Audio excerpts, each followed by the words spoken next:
Hello student, today my topic is parturition. In parturition you see what is the parturition?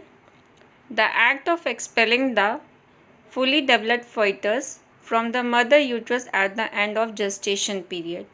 It means जो fetus है वो पूरी तरीके से डेवलप हो जाता है मदर के यूट्रस में। जैसे ही जेस्टेशन पीरियड ख़त्म होता है, इट मीन्स 9 मंथ प्रेगनेंसी का टाइम पीरियड जो होता है वो ख़त्म होता है, then fetus expelling from the mother uterus. So this process is known as the parturition, जिसे हम चाइल्ड बर्थ भी कहते हैं. Now parturition have a 3 stages. First is their dilatation, second expulsion, and third is their placental. What is the meaning of dilatation? Now thinning and effacement and opening of the cervix. Dilatation it means क्या होता है कि जो cervix होता है वो पूरी तरीके से फैल जाता है. इट मीन्स उसका माउथ जो होता है वो ओपन हो जाता है. ओपन होने से जो बेबी का हेड होता है वो सर्विक्स में नीचे आने लगता है. Now what is expulsion? Expulsion means uterine muscles जो होती हैं वो कॉन्ट्रैक्ट होकर वो बेबी को एक्सपेल करती हैं. So baby moves through the birth canal. Birth canal it means vagina से होते हुए वो बेबी बाहर चला आता है. Now next is their placental. Placental it means after delivery of baby placenta delivered. Okay? क्योंकि जब बच्चा डिलीवर्ड हो जाता है तो बेबी जब डिलीवर्ड हो जाता है तो उसके बाद जो प्लासेंटा होता है वो धीरे धीरे करके बाद में एक्सपेल किया जाता है यूट्रस के through. Now you see the diagram. In this diagram you see stage 1. Stage 1 it means dilatation. Now in this process what going on there? See, in dilatation, first phase are there, initial phase. Initial phase it means जब धीरे धीरे cervix की जो muscles होती है वो thin होना शुरू होती है एंड एफेसमेंट मतलब बहुत ही स्मूथी हो जाती है. Now this one is the active phase. So see the diagram. What position inside the baby?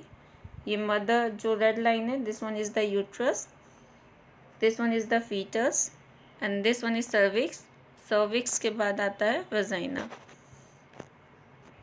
Umbilical cord के थ्रू यूट्राइन मसल से प्लेसेंटा जो होता है वो ऐड है यहाँ.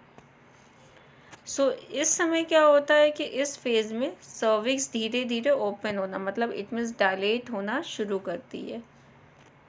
एंड एक्टिव फेज में क्या होता है कि जो सर्विक्स की साइज़ होती है इट मीन्स डायलिटेशन होने के बाद उस वो सर्विक्स का जो डायलेट हो जाती फैल जाती है तो इस तरीके से हो जाता है. आप यहाँ देखेंगे कि सर्विक्स का जो माउथ है वो बहुत स्मॉल है. Now in here they will be large.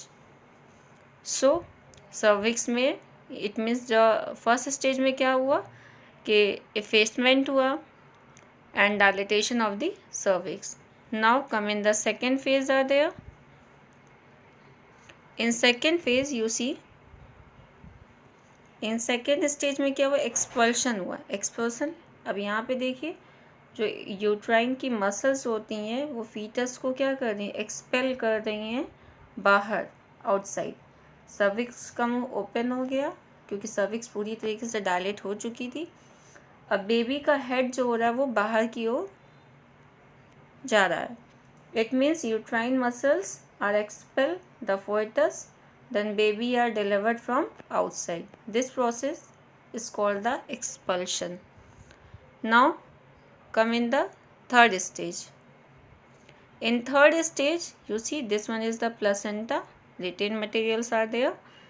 अब प्लेसेंटा जो होता है ये कनेक्टेड है अम्बलाइकल कॉर्ड से और ये अम्बलाइकल कॉर्ड बाहर बेबी से कनेक्टेड होती है ना. दोनों तरफ हम लोग क्या करते हैं कि प्लेसेंटल की तरफ भी यहाँ पे इसको लाइगेट करते हैं, मतलब किसी से बांध देते हैं, और बेबी की तरफ भी अम्बिलिकल कॉर्ड को हम बांध देते हैं।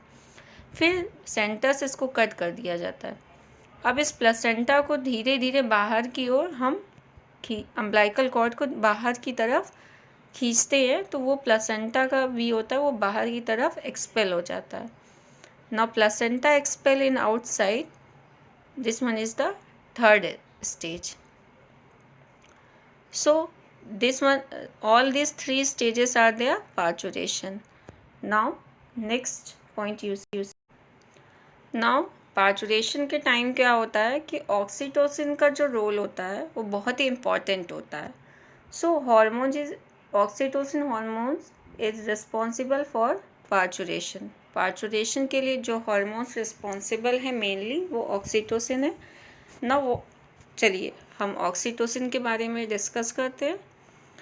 Now oxytocin exhibit both direct and indirect effect of the uterus to facilitate uterine contraction to push the fetus downwards, which is turn stretch cervix more and leads to the childbirth. Oxytocin जो होता है वो चाहे directly या indirectly effect करता है uterus को. जो यूट्राइन मसल्स के कॉन्ट्रैक्शन की वजह से fetus जो होता है वो पुश हो जाता है नीचे की तरफ डाउनवर्ड्स. सो इस टर्न स्ट्रेस में क्या होता है कि सर्विक्स इज मोर, एंड उस समय जो सर्विक्स में स्ट्रेस होता है वो ज़्यादा होता है and leads to the birth, और देन वन बेबी क्या होता है एक्सपेल हो जाता है बाहर की तरफ. Now next position, now next relaxin. Relaxin is secreted by corpus luteum at the end of pregnancy. Relaxin hormones जो होता है वो कॉर्पस ल्यूटियम से सिक्रीट होता है in the end of pregnancy. Now oxytocin is known as the hormones of love. इसे हम hormone of love भी कहते हैं. क्यों? क्योंकि it is involved with love making. ये इसका इन्वॉल्वमेंट जो होता है, क्योंकि मदर्स को जितना लेबर पेन होता है उतना ही मदर अपने बच्चे से उतना ही प्यार वो करती है. सो इस वजह से हम इसे हॉर्मोन्स ऑफ लव भी कहते हैं. ये क्या होता है कि मदर और फेटस के बीच में एक लविंग केयरिंग का जो बॉन्ड होता है वो क्रिएट करता है. So it involve with love making, fertility, contraction during labour pain and birth, and the release of milk in the breastfeeding. So in this function they are involved in the oxytocin. It is a very important role they play during this time. It's help us feel good and it's trigger nourishing feelings. Now next point is there, you see. Next point you see, it is induced by complex neuroendocrine mechanism. ये एक तरीके की बहुत ही complex neuroendocrine mechanism है, क्योंकि uterine muscles में जितना भी प्रेशर होता है उसकी वजह से हमारे जो न्यूरॉन्स होते हैं वो एंडोक्राइन से रिलीजिंग जो हार्मोन्स है ये सारी चीज़ें जो होती हैं उस पर डिपेंड्स होती हैं. Now the signal for parturition originate from the fully developed foetus. तो पार्चुरेशन के लिए जो सिग्नल ओरिजिनेट होता है वो किसकी वजह से डेवलप्ड होता है, वो फीटस की वजह से, and the placenta, which induce mild uterine contraction called the fetal ejection reflex. Now this triggers that release of oxytocin from the maternal pituitary. Oxytocin induce stronger uterine muscles and contraction, which leads to the expulsion of the baby from the uterus to the birth canal. Soon the placenta is also expelled out of the uterus. Now these points included in the parturition. Now our next topic is there, lactation. In lactation, what is the lactation? You see, first point, mammary glands of female undergo differentiation and start producing milk towards the end of pregnancy. It is called the lactation. It means mammary glands of female undergoes differentiation and start producing. After delivery of the baby, जो memory gland से milk का production होता है, so this process is called the lactation. The milk that comes out of the mammary glands, milk जो होता है वो mammary glands के थ्रू ही बाहर आता है during the initial day of lactation is called the colostrum. जो पहला मिल्क होता है वो मदर अपने बच्चे को जो फीड करती है तो वो येलोइश कलर का होता है। वो बहुत ही अच्छा मिल्क होता है जिससे हम क्या कहते हैं, कोलेस्ट्रॉम, जिससे बच्चे की इम्यूनिटी पावर जो होती है वो डेवलप्ड होती है। विच कंटेन, कोलेस्ट्रॉम में क्या क्या चीज़ें होती हैं, antibodies essential for the development of resistance in the newborn baby. Now next point is therefore breastfeeding is recommended by doctors for bringing up a healthy baby। अक्सर doctors क्या करते हैं कि एडवाइस करते हैं ब्रेस्ट फीडिंग के लिए, क्योंकि अगर मदर अपने बच्चों को फीड कराती है तो उसका बेबी जो होता है वो हेल्दी होता है। It means they can be develop the antibodies in more and fight also against the antigens. Now today my topic is completed in here, and thank you for listening.